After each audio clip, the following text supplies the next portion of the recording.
Good morning students. Today I am going to describe you about plastics. We are probably passing through the plastic age. Almost everything around us is made of one or the other kind of plastics.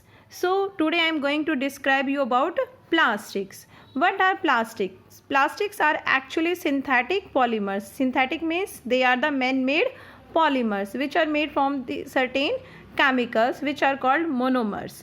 Polymers are of two types. They may be linear, they may be cross-linked. What are linear polymers and cross-linked polymer? Linear polymers means the monomeric units are arranged to each other in a linear fashion. There is no cross-linkage. Whereas in case of cross-linked polymers, the monomers units are arranged in a linear fashion as well as they are cross-linked to each other. So plastics are also of two types. They may be of linear arrangement, they may be of cross-linked arrangement. The plastics which have linear type of arrangement, they are called thermoplastics, and second one is thermosetting plastics. They have cross-linked polymerization.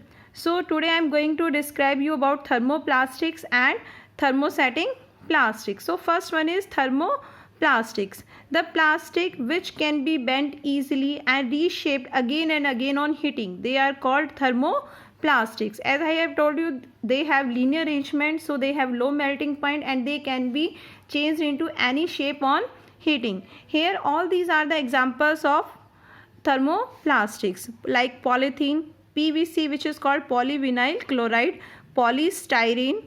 In the same way, acrylic which is also called perspex, and Teflon. All these are the examples of thermoplastics. Second one is thermosetting plastics. The plastic which cannot be bent again, means which can't be bent easily and cannot be reshaped again if they are molded once, they are called thermosetting plastics. They have cross-linked arrangement, so they can't be reshaped again and again, like bakelite and melamine. These are the examples of thermosetting plastics. Now uses of thermoplastics and thermosetting plastics. Thermoplastics are generally soft plastic which are used for manufacturing toys, combs, various types of containers, pipes, etc. Whereas thermosetting plastic, as they are hard and they can't be reshaped again, so they are used for making electrical switches, floor tiles, kitchenware, handles of pressure cooker, etc.